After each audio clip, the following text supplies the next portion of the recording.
അപ്പോൾ നമ്മുടെ സെക്കൻഡ് പാർട്ടിലേക്ക് എല്ലാ കൂട്ടുകാർക്കും സ്വാഗതം. ഫസ്റ്റ് പാർട്ടിന്റെ ലിങ്ക് കമന്റ് ബോക്സിലും ഡിസ്ക്രിപ്ഷൻ ബോക്സിലും കൊടുത്തിട്ടുണ്ട്.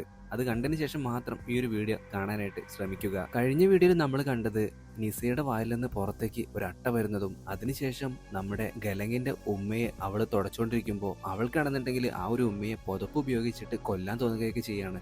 അതിനുശേഷം ഈ ഒരു ഉമ്മയാകട്ടെ അവിടെ ഉണ്ടായിരുന്ന കറിപ്പാത്രം എടുത്ത് തലയിലൂടെ ഒഴിക്കുകയും ചെയ്തു. അങ്ങനെ ഗലങ്ങിന്റെ ഉമ്മ മരിക്കുകയും ചെയ്തു. നാട്ടുകാരെല്ലാവരും വന്നിട്ടുണ്ട് ഇവരുടെ വീട്ടിലേക്ക്. എല്ലാവരും ഒന്നടങ്കം പറയുന്നുണ്ട്, ഈ ഒരു കുടുംബത്തിന് നേരെ ആരോ കൂടോത്രം ചെയ്തിട്ടുണ്ട്. ഏറ്റവും കൂടുതൽ വിഷമം വരുന്നത് നിസയ്ക്കാണ്. ഞാൻ ശ്രദ്ധിക്കാത്തത് കൊണ്ടാണ്, ഞാൻ ഒന്ന് ശ്രദ്ധിച്ചിരുന്നെങ്കിൽ ഇങ്ങനെയൊന്നും സംഭവിക്കില്ലായിരുന്നു എന്നൊക്കെ അവള് സ്വയം കുറ്റപ്പെടുത്താനായിട്ട് തുടങ്ങി. പ്രാർത്ഥനയ്ക്ക് ശേഷം നാട്ടുകാരിൽ പലരും തിരികെ വീട്ടിലേക്ക് പോയി. അതിനുശേഷം കാണിക്കുന്നത് നമ്മുടെ നിസയാകട്ടെ ഇപ്പൊ ബെഡ്റൂമിൽ ഇരുന്നുകൊണ്ട് കരഞ്ഞുകൊണ്ടിരിക്കുകയാണ്. ആ ഒരു സമയത്ത് തന്നെ നിസയുടെ മകളായിട്ടുള്ള സോഫിയ അങ്ങോട്ടേക്ക് വന്നിട്ട് ഉമ്മയെ സമാധാനിപ്പിക്കുന്നു. വീണ്ടും പ്രാർത്ഥനയുടെ സമയമായി. എല്ലാവരും ഒരുമിച്ച് നിസ്കരിച്ചുകൊണ്ടിരിക്കുകയാണ്. ആ ഒരു സമയത്ത് നിസയ്ക്ക് എന്തോ ഒന്ന് പുറകിലുള്ളതുപോലെ തോന്നുകയാണ്. അവൾ അവളുടെ ദേഹത്തുണ്ടായിരുന്ന പർദ്ദയും മറ്റൊക്കെ വലിച്ചെറിഞ്ഞതിന് ശേഷം ഒരു പരിഭ്രാന്തി വന്നവളെ പോലെ പെരുമാറുന്നു. ഇതുകൊണ്ട് എല്ലാവരും അന്തം വിട്ട് നോക്കി നിൽക്കുകയാണ്.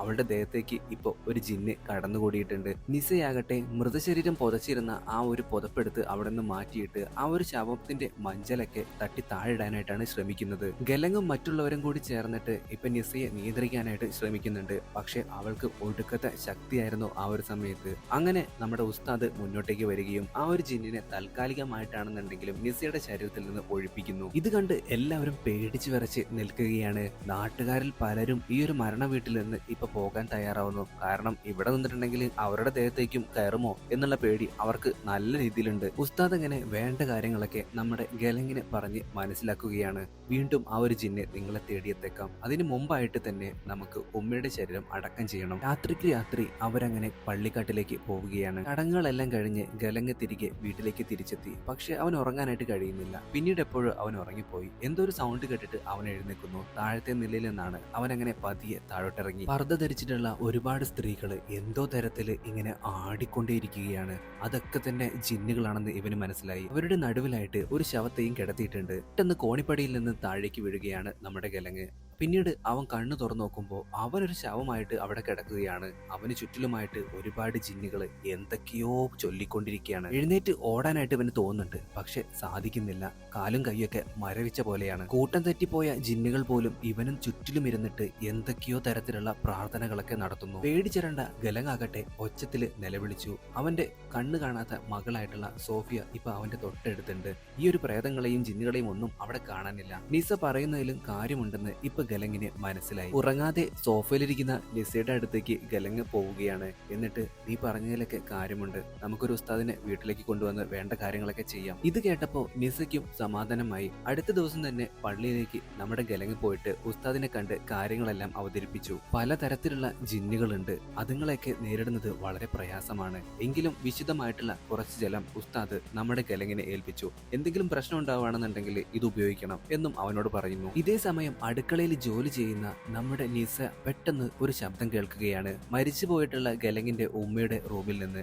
അവിടുത്തെ ബാത്റൂമിൽ നിന്നാണ് സൗണ്ട് കേൾക്കുന്നത്. അവള് പതിയെ വാതിൽ തുറന്നു. ഞെട്ടി തരിച്ചു പോയി അവള്. മരിച്ചു പോയിട്ടുള്ള ഗലങ്ങിന്റെ ഉമ്മയാകട്ടെ യൂറോപ്യൻ ക്ലോസറ്റിൽ നിന്ന് അപ്പി വാരി തിന്നുകയാണ്. നിസയാകട്ടെ ആകെ അന്തം വിട്ട് നിൽക്കുകയാണ്. എന്താ ചെയ്യാ? അവൾ ഉറക്കെ നിലവിളിക്കുന്ന ശബ്ദം കേട്ടാണ് ഗലങ്ങ് വീട്ടിലേക്ക് എത്തുന്നത് തന്നെ. നിസയെ ഗലങ്ങ് സമാധാനിപ്പിച്ചുകൊണ്ടിരിക്കുന്ന ആ നിമിഷം തന്നെ നിസയുടെ ദേഹത്തേക്ക് ഒരു ജിന്ന് കയറുകയാണ്. ഗലങ്ങ് ആകട്ടെ അപ്പൊ തന്നെ ഉസ്താദ് കൊടുത്തിട്ടുണ്ടായിരുന്ന വിശുദ്ധമായിട്ടുള്ള ജലം അവളുടെ ശരീരത്തിലേക്ക് തളിച്ചു. അതോടുകൂടിയിട്ട് ആ ഒരു ജിന്ന് അവളുടെ ശരീരത്തിൽ നിന്നും പോയി. നമുക്ക് എത്രയും പെട്ടെന്ന് ഈ ഒരു വീട് മാറണം, നമ്മുടെ മകൾക്ക് ഇത് അപകടമാണ് എന്നൊക്കെയാണ് നിസ പിച്ചും പെയും ഇപ്പോഴും പറഞ്ഞുകൊണ്ടിരിക്കുന്നത്. ഗലങ് ഒരുവിധം അവളെ സമാധാനിപ്പിച്ച് അവിടെ കിടത്തിയുറക്കി. എത്രയും പെട്ടെന്ന് ഉസ്താദിനെ കണ്ട് കാര്യം പറയണം. സമയം നമ്മുടെ ദുഷ്ടത്തിയായിട്ടുള്ള ഇർമ്മയുടെ വീട്ടില് അവളുടെ ഉമ്മയായിട്ടുള്ള ഖദീജയുടെ അടുത്തേക്ക് ഇപ്പൊ എന്തോ തരത്തിലുള്ള ഒരു പ്രേതം കടന്നു വരുന്നു. അടുക്കളയിലുള്ള പാത്രങ്ങളെല്ലാം തനിയെ വീണ് പൊട്ടുന്നു.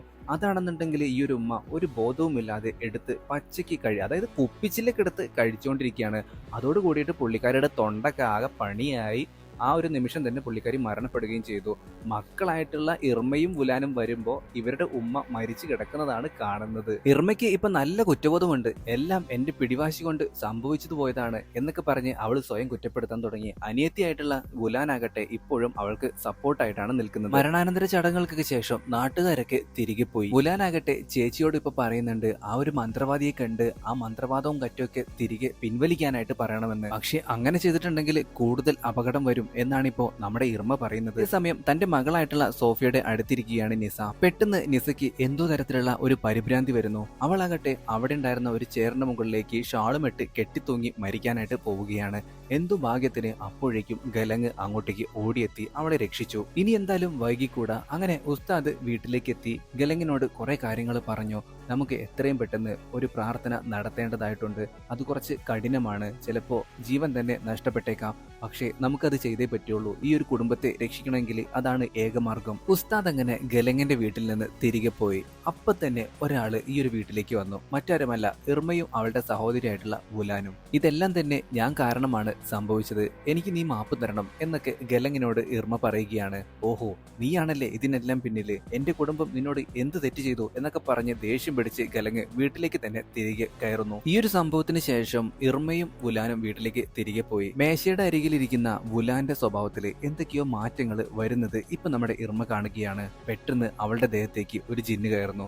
അതാകട്ടെ ഇപ്പോ ഇർമയെ ഉപദ്രവിക്കാനായിട്ട് പാഞ്ഞു വരികയാണ്. നേരിടാനായിട്ട് ഇർമ ശ്രമിക്കുന്നുണ്ട്. പക്ഷെ ഒടുക്കത്തെ ശക്തിയായിരുന്നു ആ ഒരു സമയത്ത് വുലാനുണ്ടായിരുന്നത്.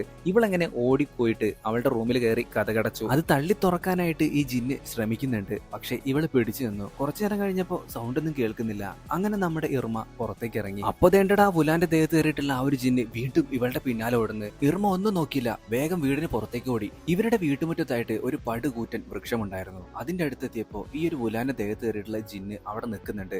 ശേഷം ഇവളുടെ അടുത്ത് നോക്കിയിട്ട് വളരെ ദേഷ്യത്തോടുകൂടി പറയുന്നുണ്ട്, നിന്നെയും നിന്റെ കുടുംബത്തെയും ഒക്കെ തന്നെ ഞാൻ തീർത്തു കളയും എന്ന് പറഞ്ഞുകൊണ്ട് ഈ ഒരു വുലാന്റെ ദേഹത്ത് കയറിയിട്ടുള്ള ജിന്ന്, അതായത് വുലാൻ ഈ ഒരു പടുകൂറ്റൻ വൃക്ഷത്തിന്റെ മണ്ടയിലേക്ക് വലിഞ്ഞു കയറാണ്. എന്നിട്ട് അവിടെ നിന്ന് താഴേക്ക് ചാടുന്നു. അതോടുകൂടിയിട്ട് വുലാന്റെ കഥ കഴിഞ്ഞു. ഉമ്മയായിട്ടുള്ള ഖദീജയെ നഷ്ടപ്പെട്ടതിന് പിന്നാലെ തന്നെ സഹോദരിയായിട്ടുള്ള വുലാനെയും ഇർമയ്ക്ക് നഷ്ടമായി. ഇവളിപ്പോ ഈ ഒരു പാതിരാത്രി ബസ്സും പിടിച്ചു പോകുന്നത് മറ്റെങ്ങോട്ടുമല്ല, ഇക്സാൻ എന്ന് പറയുന്ന ആ ഒരു കൊടും മന്ത്രവാദിയുടെ അടുത്തേക്കാണ്. മറുവശത്ത് നിസയുടെ ദേഹത്ത് കയറുന്ന ജിന്നിനെ ഒഴിപ്പിക്കാനായിട്ടുള്ള എല്ലാ കാര്യങ്ങളും ഉസ്താദ് ഒരുക്കിക്കൊണ്ടിരിക്കുന്നു. മകളായിട്ടുള്ള സോഫിയയ്ക്ക് ഈ കാര്യങ്ങളൊന്നും തന്നെ അറിയില്ല. അതുകൊണ്ട് തന്നെ അവളെ വീട്ടിലാണ് ഇവർ ഇരുത്തിയിരിക്കുന്നത്. എല്ലാം ശരിയാവും എന്നൊക്കെ പറഞ്ഞ് നിസയെ സമാധാനിപ്പിക്കുകയാണ് ഇപ്പോ നമ്മുടെ ഗലങ്. പ്രാർത്ഥനയ്ക്കുള്ള എല്ലാ ഒരുക്കങ്ങളുമായെന്നും പറഞ്ഞ് ഉസ്താദ് ഇപ്പോ ഗലങ്ങിനെ അങ്ങോട്ടേക്ക് വിളിക്കുന്നു. നിസയും കൂട്ടിയിട്ട് ഇപ്പോ ഉസ്താദിന്റെ അടുത്തേക്ക് എത്തിയിരിക്കുകയാണ് ഗലങ്. ഇതേ സമയം തന്നെ ആ ഒരു മന്ത്രവാദിയുടെ അടുത്തേക്ക് നമ്മുടെ ഇർമയും എത്തിയിട്ടുണ്ട്. അവിടുത്തെ ഉമ്മ വേണമെന്നുണ്ടെങ്കിൽ മന്ത്രവാദിയെ ഇപ്പൊ കാണാൻ പറ്റില്ല എന്നൊക്കെ പറയുമ്പോൾ ആ ഒരു ഉമ്മയെ എടുത്ത് ഒരു എറിഞ്ഞു ഇർമ.